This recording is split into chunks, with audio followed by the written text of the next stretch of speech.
मजलिस इत्तेहादुल मुस्लिमीन व साबिक़ा रुकन पार्लिमान मजलिस इत्तेहादुल मुस्लिमीन के वार्ड नंबर 9 के उम्मीदवार काका साहब काकरे, मोहतरमा शाहीन रहीम पटेल साहिबा, मोहतरमा सादिया बेगम अमजद खान और जनाब मतीन मजीद पटेल साहब, मैं आपसे गुजारिश करने आया हूं कि 15 जनवरी के दिन आप तमाम अपने एक एक कीमती वोट का इस्तेमाल मजलिस इत्तेहादुल मुस्लिमीन के हक में करिए और आपको 4 वोट डालना है। जहां कहीं भी पतंग का निशान आपको नजर आएगा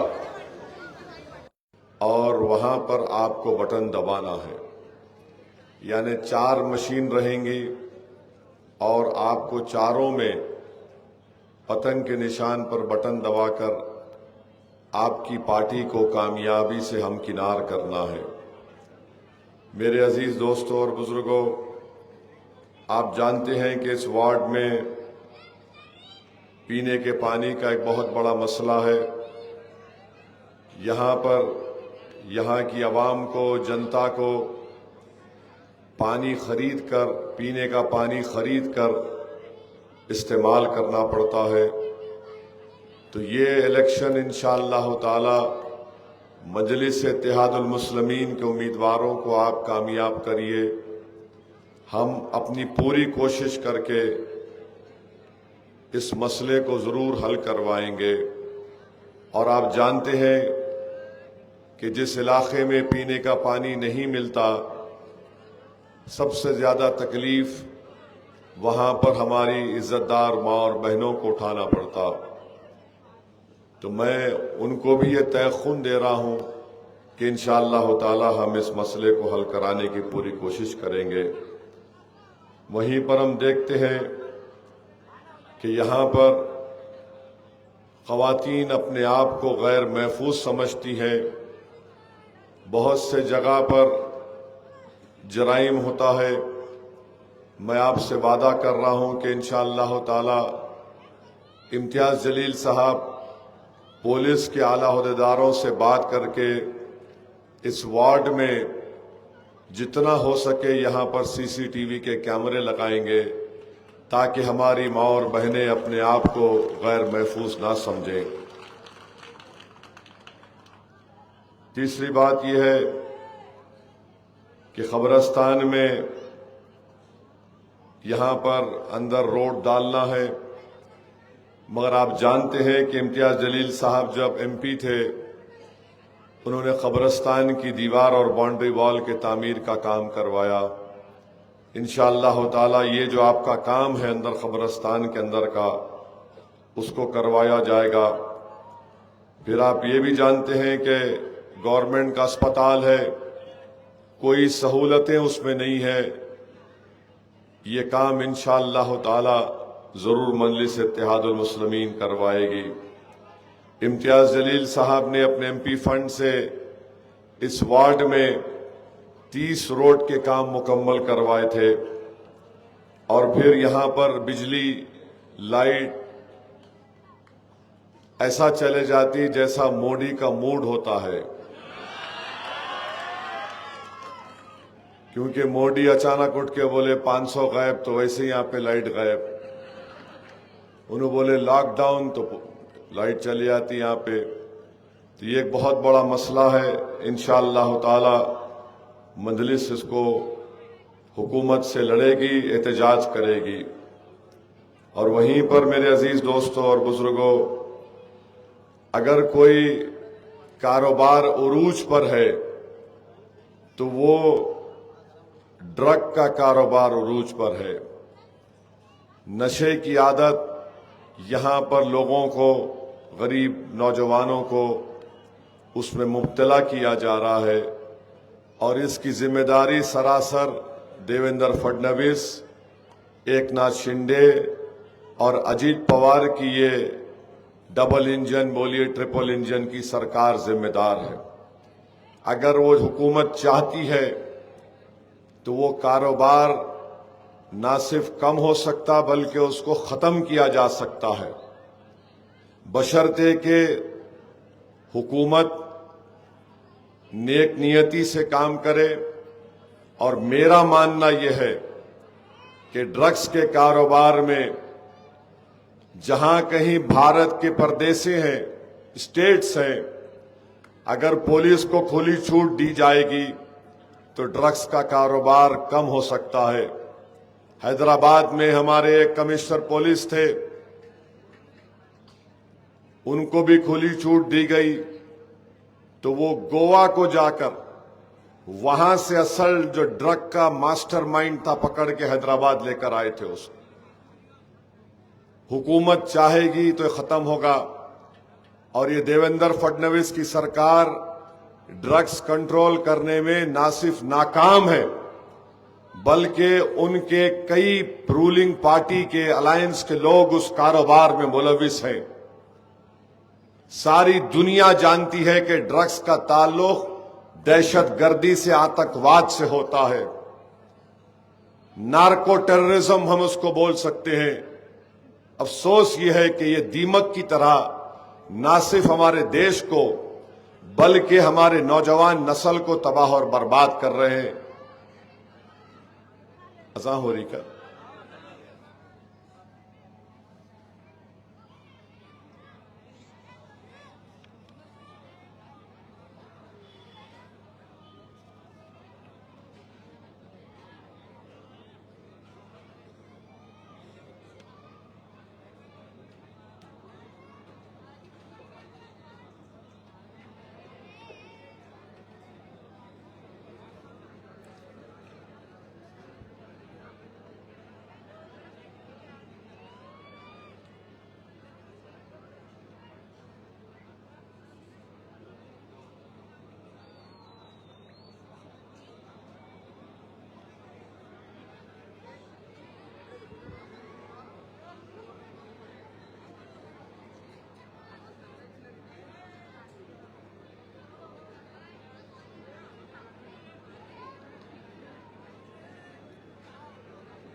बिस्मिल्लाहिर्रहमानिर्रहीम। आपके इस वार्ड में अबरार कॉलोनी में शलकर नगर में एक पुल की जरूरत भी है। इंशाअल्लाह ताला मजलिस इत्तेहादुल मुस्लिमीन इस काम को भी पूरा कराने की कोशिश करेगी। रोड के मसाइल हैं, कई जगह पर रोड की जरूरत है। ये भी मजलिस इत्तेहादुल मुस्लिमीन आपसे वादा कर रही है। इस बल्दिया के इलेक्शन में अगर आप मजलिस के चारों कॉरपोरेटर को कामयाब करवाएंगे, मैं आपको तयख्खुन दे रहा हूं कि इंशाअल्लाह ताला मैं खुद यहां पर कम से कम 2-3 महीने में एक मरतबा आऊंगा औरंगाबाद को, और मजलिस के जितने कॉरपोरेटर्स इंशाअल्लाह बड़ी तादाद में जो मुंतखब होने जा रहे हैं उनकी कारकर्दगी का हम जायजा लेंगे। एक बात याद रखिए, इलेक्शन के बाद औरंगाबाद में मजलिस की तंजीम को भी मजबूत किया जाएगा और मजलिस के जितने कॉरपोरेटर हैं उन पर भी हम कड़ी नजर रखकर इनसे उनके प्रभाग में डेवलपमेंट और तरक्याती काम को करवाएंगे। मेरे अजीज दोस्तों और बुजुर्गों, दूसरी बात का जिक्र इम्तियाज जलील साहब ने किया कि जो उनकी गाड़ी पर हमला किए बुज़दिल लोग, मुझे अफसोस होता है कि ऐसे किस्म के लोग जो बुज़दिल हैं इम्तियाज जलील की गाड़ी पर आकर हमला करते हैं। भाई साहब रुक जाइए, थोड़ा रुक जाइए। लाल शर्ट,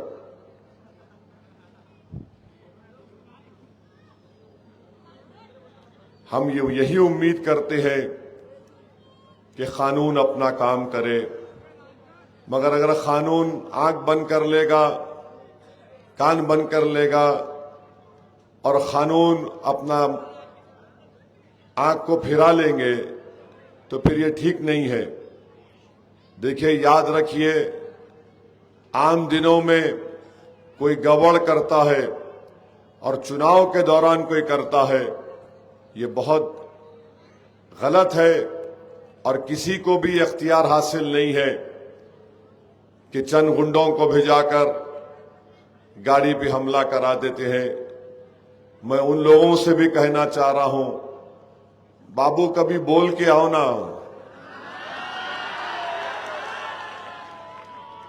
ऐसा मत करो, तुम्हारे हाथों में मेहंदी लगी हुई थी, मैं जानता हूं।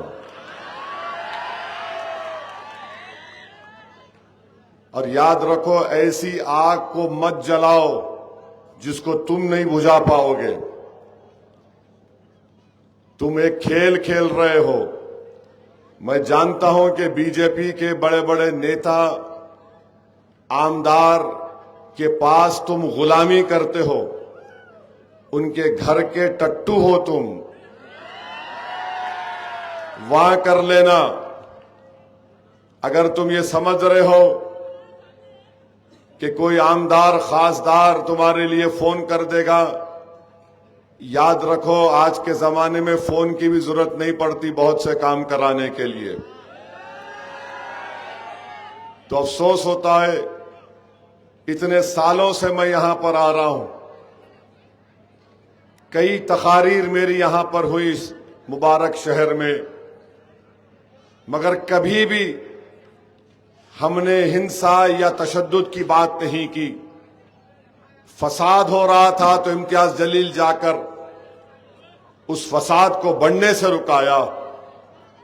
अगर सियासी फायदा कराना चाहते तो इम्तियाज जलील घर को आके बैठ जाते थे, मगर इम्तियाज जलील नहीं चाहते थे कि इस शहर का अमन बर्बाद हो जाए। हम उम्मीद करते हैं कि एडमिनिस्ट्रेशन इसका सख्ती से नोट लेगा और जो भी उनको करना है करना पड़ेगा। फ्री एंड फेयर इलेक्शन होना चाहिए और होगा इंशाअल्लाह ताला। और अगर कोई 15 तारीख के दिन भरतनाट्यम करना चाह रहा है तो याद रखो, हम भी 3 मार का नाच कर सकते तुम्हारे साथ। तो ये इनको समझना चाहिए। और ये बांकड़े पहलवान हैं, चड्डों में से मोंडे पलट गए इन लोगों के। हराम खा खा के हराम काम करते हैं, तो जाहिर है जो पेट में जाएगा तो वही हरकत होती है। मेरे अजीज दोस्तों और बुजुर्गों, मुकाबला यहां पर बीजेपी से है।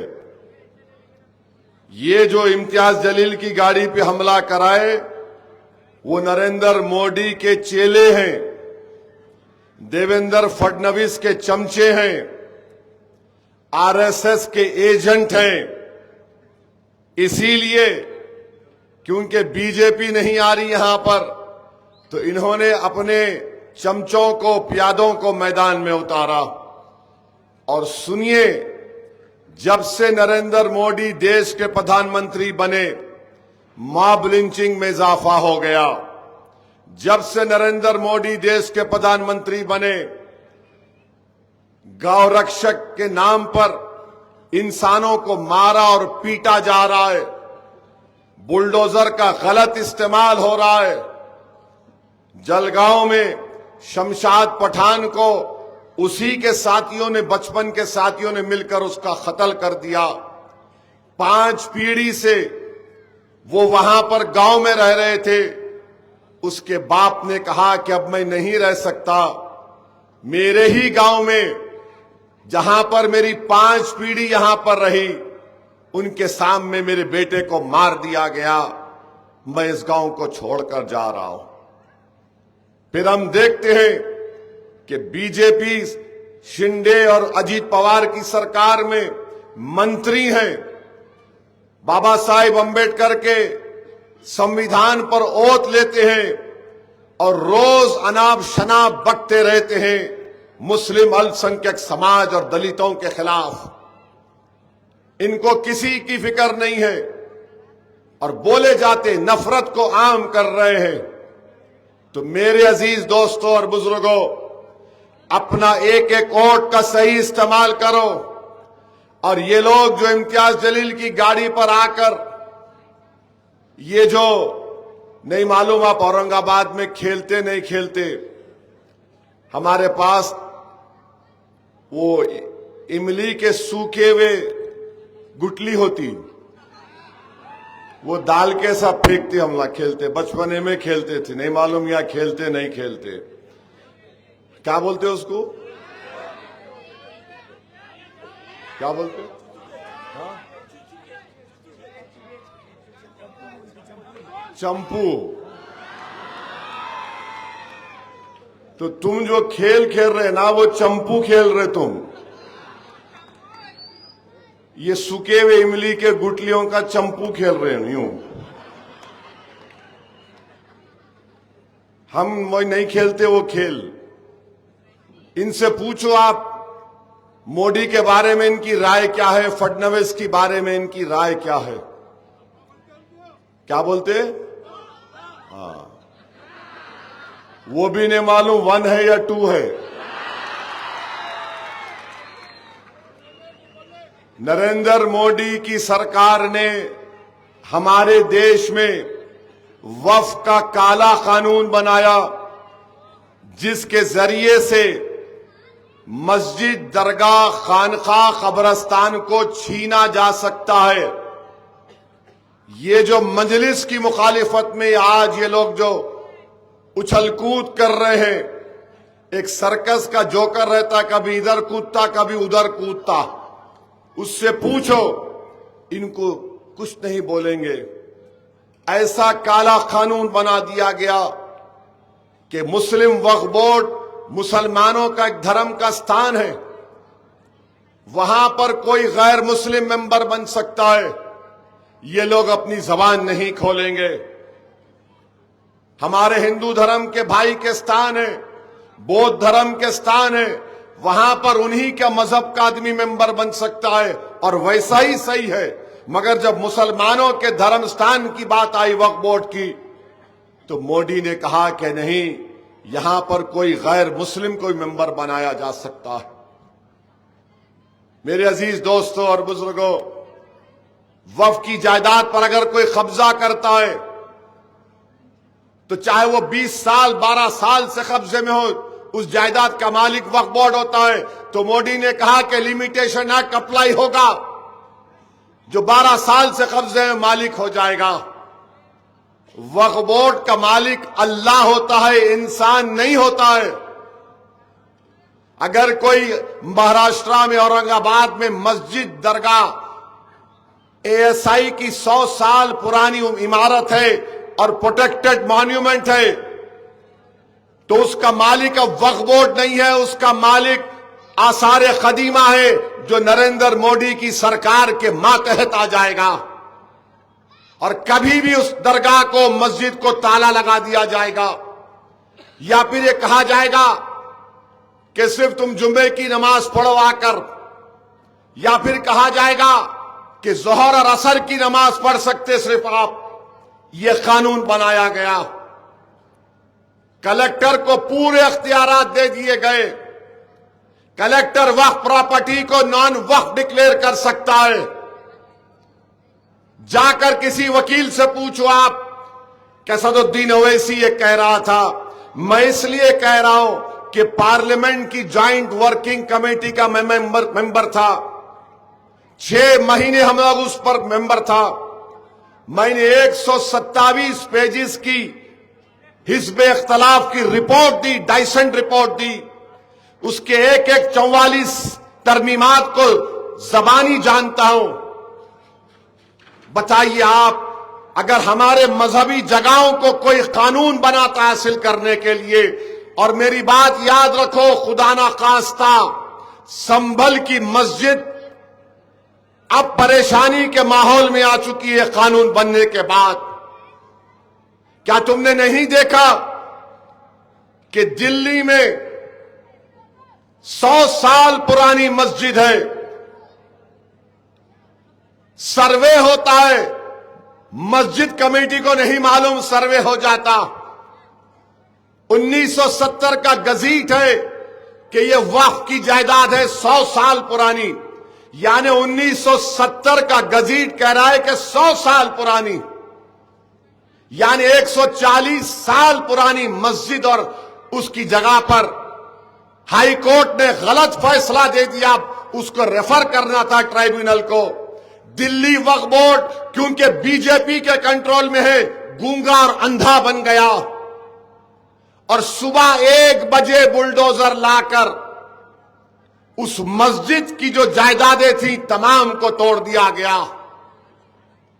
मेरे भाई याद रखो, हमेशा हमको नुकसान गैरों से ज्यादा अपनों से हुआ है। टीपू सुल्तान से गद्दारी करने वाले कौन थे? मुसलमान थे। जगह बताई अंग्रेजों को, यहां से आ जाओ और टीपू पे हमला करो। अंग्रेजों को रास्ता बताने वाले। टीपू शहीद हो गया, जमीन पर गिर गया। 2 घंटे तक अंग्रेज उसकी लाश के करीब नहीं जा रहे थे, डर रहे थे कि अगर शेर उड़ गया तो क्या होगा। 2 घंटे तक अंग्रेज का जर्नल आया और टीपू की बड़ी मुश्किल से लोगों ने उसको हाथ लगाया तो बोला ये जिंदा है, इसका जिस्म गर्म है। उस टीपू से गद्दारी करने वाले जिसने अंग्रेजों के खिलाफ लड़ाई लड़ी, यही हमारे लोगों ने गद्दारी की। इसीलिए बाबा साहिब अम्बेडकर ने जब संविधान बनाया, उस संविधान की पहली किताब जो देश को दी गई, उसमें राम, सीता, लक्ष्मण की भी फोटो है, गुरु नानक की है, और उसमें फोटो है झांसी की रानी की, और उसमें फोटो है मेरे हीरो शेर टीपू सुल्तान की भी उसमें फोटो है। अब यह और बात है कि आरएसएस बीजेपी को बड़ी तकलीफ होती। अरे ये आरएसएस वालों से पूछो कि उनका कोई एक नेता अंग्रेजों से लड़ते हुए जेल को गया था क्या? तो बोलेंगे हेगडेवर गए थे। कब गए थे हेगडेवर? हेगडेवर खिलाफत मूवमेंट की ताईद में जेल को गए थे हेगडेवर। आज ये बड़ी बड़ी बातें नफरत करते हैं मुसलमानों से। और हेगडेवर जेल को गए तो गांधी ने कहा जो जेल को गए खिलाफत मूवमेंट में वकील को नहीं रखेंगे, हेगडेवर वकील को रख लिए। सजा हुई तो कोई जेल को गया तो दुबला होके निकलता, मोटा होके निकलता? बोलो। मैं भी जेल को गया, 5 मरतबा जेल को गया। चंद्राबाबू नायडू को ख्याल आया कि मैं इसका ससुरा बन के इसको जेल में डालूंगा। डाला मुझे 40 दिन। मैं 40 दिन 30 दिन एक कमरे में अकेला रहता था मैं। मुझे कोई फर्क नहीं पड़ा, अकेले कमरे में डाल के रखे 30 दिन मेरे को। तो बहरहाल हेगडेवर मोटे होके निकले। उसके बाद एक आरएसएस वाला क्या अंग्रेजों के खिलाफ अपनी जान खोया? आज देशभक्ति का ज्ञान हमको बांटने वालों बताओ तुम। मैं इसलिए कह रहा हूं क्योंकि यहां पर मजलिस का मुकाबला बीजेपी आरएसएस से हो रहा है और उनके एजेंटों से बोल रहा हूं। जाकर तारीख पढ़ो, बताओ कोई आरएसएस वाला अंग्रेजों से लड़ता हुआ मारा गया? नहीं बता सकते। मैं तुमको बताता हूं, क्विट इंडिया मूवमेंट का नारा यूसुफ मेहर अली ने दिया था, जो मुंबई बंबई का रहने वाला उस वक्त का। साइमन गो बैक का नारा यूसुफ मेहर अली ने दिया था। काला पानी की सजा सबसे पहले कौन गया था मालूम आपको? इसी औरंगाबाद शहर में एक मुसलमान रोहिला पठान था, उसको पकड़ लिया गया। तो हैदराबाद में मक्का मस्जिद के इमाम जुमे की नमाज के बाद खुतबा देकर मुसलमानों से कहा कि चलो अंग्रेज की रेजिडेंसी पर सुल्तान बाजार में, क्योंकि यहां पर औरंगाबाद में एक जियाले मुसलमान को पकड़ लिया गया था। तो ये रिश्ता हैदराबाद औरंगाबाद का कभी खत्म नहीं होगा। और याद रखो दुश्मनों, औरंगाबाद में कुछ होगा तो हैदराबाद से शेर आएगा यहां पर। वहां पर गड़बड़ हुई। सुनो, वहां पर क्या हुआ, उस मक्का मस्जिद के इमाम ने अंग्रेज के हेडक्वार्टर पर हमला हुआ, गोलियां चली। तुर्रेबाज खां थे। तो उस आलिम दीन को काला पानी अंडमान में है, सबसे पहला मुल्जिम मुसलमान था। कोई आरएसएस का चड्डी या पैंट पहनाने लट फिराने वाला नहीं था। और वहीं पर थे। अंग्रेज बोले कि बूढ़ा हो गया, लेके जाओ। तो निजाम बोले नहीं, ये आएगा तो और खतरनाक हो जाएगा। तो ये तारीख पढ़ते नहीं और झूठ बोलते, हम पर इल्जाम लगाते बांग्लादेशी। अरे बांग्लादेशी छोड़ो, हम जिंदा रहते तो अपनी मां की कोख से जमीन पर पैदा होते। जब बड़े होते तो जमीन पर सजदा करते, अल्लाह की इबादत करते हैं। जब अल्लाह के हुक्म से उसके पास वापिस जाते थे, जमीन के अंदर चले जाते। हमारे कब्रिस्तान आरएसएस वालों, हमारी वफादारियों की भी निशानी है। तो मेरे अजीज दोस्तों और बुजुर्गों, आप अच्छा पेट्रोल की कीमत क्या है बोलो?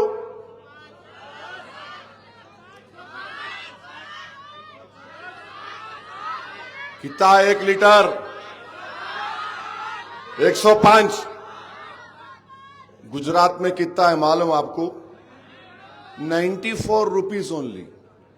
94, 94। तुम कितना बढ़ के दे रहे? मैं तो मैथ्स में वीक हूं, कितना बढ़ के दे रहे तुम बोलो? 16। अब आप बताओ, ट्रिपल इंजन की सरकार है हमारी। अभी ट्रिपल इंजन है तो वहां यहां पेट्रोल महंगा क्यों हो गया? नहीं, बुलेट ट्रेन ला रहे ना, बुलेट। वो हैदराबाद में बोले तो बोलेंगे बैगन का बुलेट, पेट्रोल कम कर ले बाबा पहले। पेट्रोल कम नहीं हो रहा, मगर पेट्रोल कम नहीं हो रहा तुम्हारे लिए, मगर उनके जो एजेंटों की गाड़ी में बराबर पेट्रोल डाला जा रहा, ताकि आग लगाओ, तुम्हारे इत्तेहाद को तोड़ दिया जाए। इस फर्क को आपको महसूस करना है। इनके पास कोई प्रोग्राम नहीं है। इतने साल से औरंगाबाद में बल्दिया आपके पास है, तुम पीने का पानी हल नहीं कर सके, तुम यहां पर कुछ नहीं कर सके। और हर चुनाव आता, गाली किसको देते? ओवैसी को गाली देते। अब तो शिंदे की सभा में पतंग आई तो बोला कटी। कोई कटता नहीं। जो अल्लाह के नाम पे कटता वो जिंदा होता है, याद रखो, मरता नहीं है वो। क्या करोगे तुम? क्या करोगे तुम बताओ? सारी दुनिया देख रही है तुम्हारी हरकतों को। ये बड़ा हमको बांग्लादेशी बोलते मुसलमानों को। आपको मालूम, मोदी की एक बहन दिल्ली में बैठी हुई है, उसको नहीं भिजाते बांग्लादेश को। क्यों नहीं भिजाते उसको? भिजाओ ना उसको। देवेंद्र फडणवीस बोल रहे हम 100 बस तैयार रखे। क्या करते तैयार रख के? बैठ के फिरते। दूल्हे कैसा तुम उसमें? हम 100 बस तैयार। कौन है तुम? Identification of a foreigner is the responsibility of MHA. विजारत दाखिला को देखना पड़ता है। वो भी कैसे? 3 आईएएस ऑफिसर एमएचए के डिसाइड करते, फैसला करते, फिर फॉरेनर्स ट्रिब्यूनल को जाता। ये लोग क्या किए? पूना से, भिवंडी से, बंगाल से आए हुए भारत के नागरिकों को पकड़ के भिजाए और वहां पर बांग्लादेश के अंदर भिजा दिए। मेरे भाई, ये काम ये लोग करना चाहते हैं। अच्छा, वहां से अगर बांग्लादेश से कोई आ रहा यहां पर महाराष्ट्र में, तो क्या कर रही मोदी सरकार? बॉर्डर कंट्रोल तुम्हारे पास, पुलिस तुम्हारे पास, इंटेलिजेंस तुम्हारे पास नहीं। वो बहुत पोरस बॉर्डर है, कट्टा। अरे तुम क्या कर रहे फिर वहां पर? बांग्लादेश पर जो फेंसिंग करना, 11 साल में कितने किलोमीटर की फेंसिंग मोदी आप करे बताओ देश को? 10 किलोमीटर की फेंसिंग नहीं करे। और आज वो बांग्लादेश में आईएसआई जाकर बैठ गया, चाइना जाके बैठ गया, और ये आरएसएस बीजेपी वाले बांग्लादेश बांग्लादेश बोल रहे। अरे जालिमों, तुम्हारे दिमागों पर पर्दा भी पड़ा हुआ है। तुम आखिरी ट्यूबलाइट हो। अगर बांग्लादेश आईएसआई चाइना के हवाले चला जाएगा तो नॉर्थ ईस्ट में खतरा मेरे देश को होगा ना, मगर नहीं, तुम उसी में खुश हो। तो मेरे अजीज दोस्तों और बुजुर्गों, इस काले वफ कानून के खिलाफ आपको वोट देना है। देंगे ना मेरे भाई? याद रखो, इस काले कानून के बनने के बाद महाराष्ट्र का एक बहुत बड़ा चुनाव, इंतखाबात होने जा रहे। अपनी नापसंदगी का इजहार जमहूरी तरीके से आपको करना है। जहां पर पतंग का निशान मशीन पर नजर आया, मोदी को पैगाम दो कि तुमने हमारी मस्जिद, दरगाह और खानकाह को छीनने का कानून बनाया, उसके खिलाफ भी बटन दबेगा। आपको तशद्दुद नहीं करना है, आपको वोट की ताकत को इस्तेमाल करना है। हम अपनी ताकत से इंशाअल्लाह ताला ऐसे ऐसे फैसलों को बदलवाएंगे। और याद रखिए, इम्तियाज जलील बरसों के बाद एक मुस्लिम एमपी बना था महाराष्ट्र में। सबने मिलकर, ये तमाम जो मीर जाफर, मीर सादिक आज खड़े हुए हैं ना, इन सब ने मिलकर इम्तियाज जलील को एमपी की कामयाबी से रोका। असेंबली का इलेक्शन लड़ा सैयद इम्तियाज जलील, फिर से ये लगड़बग्गे जमा हो गए और 1100 वोट से इम्तियाज जलील की कामयाबी रुक गई। मैं आपको बड़ी एक बात बता रहा हूं, मुझे माफ कर देना अगर आपको तकलीफ होगी। सबसे ज्यादा तकलीफ गरीबों को होती है कि उनका नुमाइंदा नहीं जीता। सबसे ज्यादा तकलीफ उस मजलूम बाप को होती है जिसने अपने बेटे को खो दिया मॉब लिंचिंग में। अगर आज इम्तियाज जलील मेरे साथ पार्लियामेंट में होता, अख्तर ईमान बिहार से मेरे साथ एमपी होते, तो क्या नरेंद्र मोदी वफ का कानून बना सकते थे? बताओ आप। नहीं बनता था। अगर इम्तियाज जलील महाराष्ट्र की विधानसभा में होता तो क्या वो गुस्ताखे रसूल जेल को जाता नहीं जाता? मुझे बताओ आप। कोई नहीं है। इसीलिए दुश्मनी इम्तियाज जलील से इसलिए है क्योंकि जानते हैं ये बोलने का सलीका उसको आता है, ये जालिमों की, दुश्मनों की चाल को समझता है, उसके पास सलाहियत है। इसीलिए सब बुज़दिलों ने मिलकर इम्तियाज जलील की कामयाबी को रोका। मगर मैं उन जालिमों को पैगाम दे रहा हूं, 2029 आएगा, यहां से हमारे 2 आमदार या 3 आमदार भी रहेंगे, हमारा खासदार भी दोबारा मुंतखब होगा इंशाअल्लाह ताला। क्या आप करेंगे इंशाअल्लाह ताला? बताइए। उसके लिए आज औरंगाबाद की पूरी बल्दिया में मजलिस के जितने उम्मीदवार हैं उनको कामयाब करना है।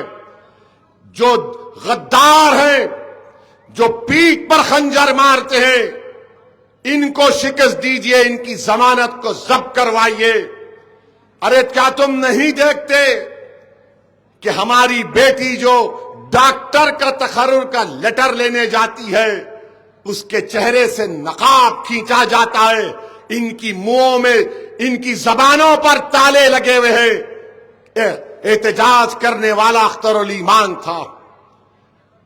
उस हमारी बेटी के शौहर से मैंने बात की, उनको बहुत समझाया कि जाओ अपनी बीवी से कहिए कि नौकरी पे जाए, मगर उन्होंने कहा कि असद भाई हमारी बीवी एमडी कर रही है। इतना डर बिठा दिया उन लोगों को। मैं आपसे अपील कर रहा हूं, डरने और घबराने की जरूरत नहीं है। हमारा ईमान हमको पुकार पुकार कर कहता है, तुम दुनिया में एक ही मर्तबा होगे, तुम एक ही मर्तबा मरोगे, बार बार नहीं मरोगे। मरना तो एक ही बार है, मगर मर्द और मुजाहिद और वो जियाला वो है जो हमेशा इस बात का ख्याल रखे कि मेरे मरने के बाद दुनिया मुझे किस नाम से याद करेगी। मैं मर जाऊंगा, मुझे जाना है, तो मेरी ख्वाहिश यही है कि जब मैं इस दुनिया से चला जाऊं तो लोग ये बोले ये औरंगाबाद की जनता का दीवाना था, इसने कहा था कि मैं मर जाऊं तो इस सरजमीन में दफना देना। लोग ये कहेंगे कि ये रसूलुल्लाह सल्लल्लाहु अलैहि वसल्लम के गुलामों का गुलाम था। मेरे अजीज दोस्तों और बुजुर्गों, मैं आपसे अपील कर रहा हूं कि जब तक वो ऐसी जिंदा रहेगा, कोई मैका लाल आ जाए, मैं मरने के लिए तैयार हूं, इस काज के लिए, अपनी जमात के लिए। मेरे अजीज दोस्तों और बुजुर्गों, एक एक वोट को इस्तेमाल करिए और जमहूरी तरीके से जवाब दीजिए उन गद्दारों को, उन जालिमों को जो हमारे इत्तेहाद के दुश्मन हैं, जो हमारे इत्तेहाद को कमजोर करना चाहते हैं। अरे भारत से कोई बड़ा नेता आ जाए, मैं चैलेंज के साथ कह रहा हूं कि एक हफ्ते में मजलिस के 2 जलसे हुए, लाखों सलाम तुम पर, तुमने आम खास ग्राउंड को भर दिया, चक्का जाम कर दिया। लाओ बड़े बड़े नेता आए तो उनको गाड़ी में लाना पड़ता, 500 ले, एक वो ले, एक बाद में कुत्ते का पेशाब पी लेके जाओ। मजलिस का जलसा होता है, ये तुम्हारी मोहब्बत है। मेरे पास तो अल्फाज नहीं है कि मैं कैसे अदा करूं। मैं सलाम करता हूं हमारी मां और बहनों को भी।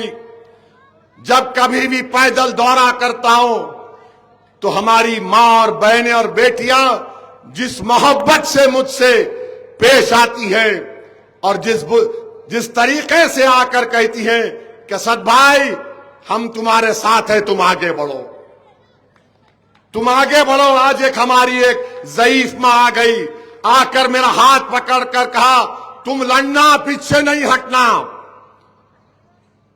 तुम लड़ना, पीछे नहीं हटना। मेरे रोंगटे खड़े हो गए। मैंने दिल में अल्लाह से दुआ की, परवरदिगार इस औरत की दुआ तू कबूल कर ले, तू मुझे हमेशा इस काबिल बना के मैं लड़ता रहूं मजलूमों के लिए, चाहे वो मुसलमान हो, दलित हो, कोई हो। तो मेरे अजीज दोस्तों और बुजुर्गों, लड़ाई लड़ना है। दुनिया दारुल अमल है, दारुल जजा रसूलुल्लाह सल्लल्लाहु अलैहि वसल्लम की शिफात पर हमको मिलेगा इंशाअल्लाह। मगर ये दारुल अमल है, मसाइब और मुश्किलात हैं। डरना नहीं, मायूस नहीं होना।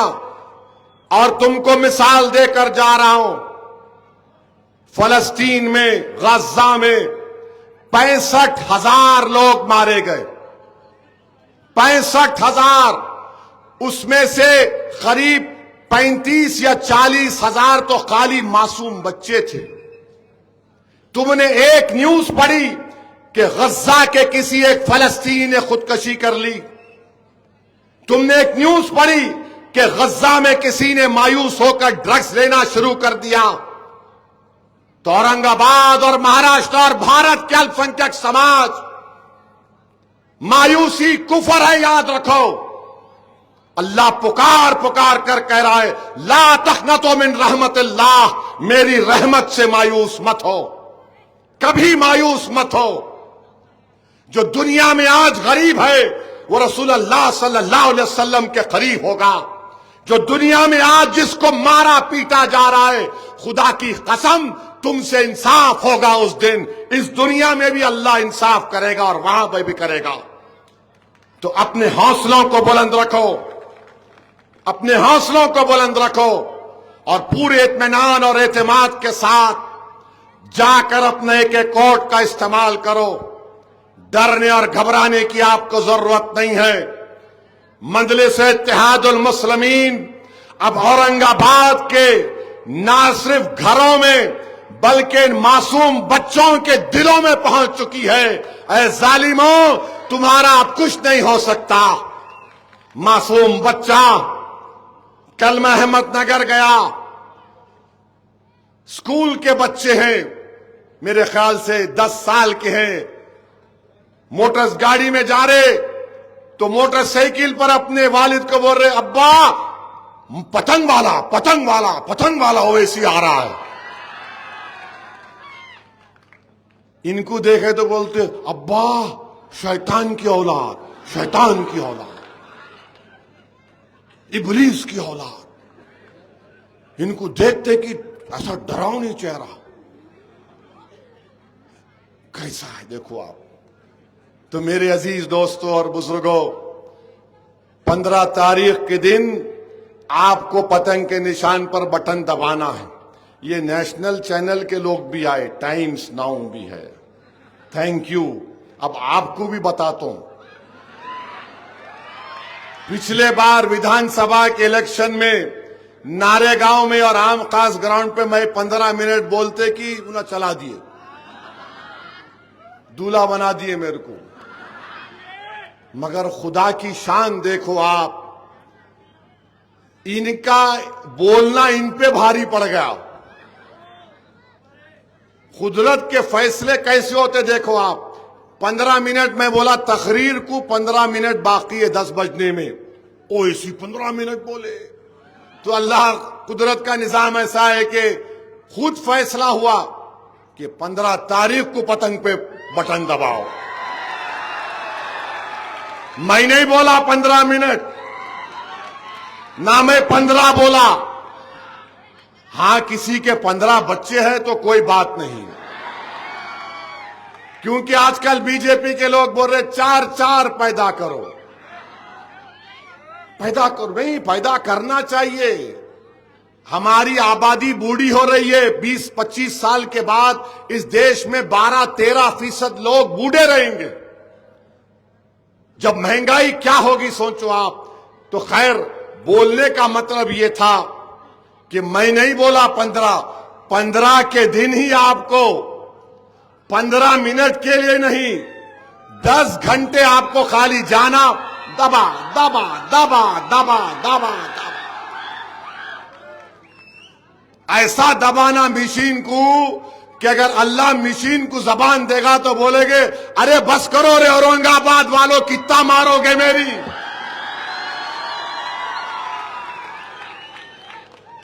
तो क्या करेंगे, मशीन को मारेंगे ना। ये उंगली उठाना, पतंग देखते कि ये ले, ये ले। तू गाड़ी पे एक मुक्का मारा, 4 ले। तू वक्फ का कानून बनाया, ये 4 ले। तू मेरे को बांग्लादेशी बोला, ये 4 ले। ये करेंगे ना आप तो पानी का निजाम होगा बहाल। जरा सेल फोन तो खोलो, लाइट खोलो, लाइट खोलो, तुमला भी खोलो, लाइट खोलो, निकालो।